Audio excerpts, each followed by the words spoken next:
All right, I took that burr grinder and cut that just enough to where, see what's going on here? Look at that, see that?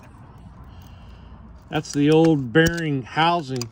There it is, it's coming out.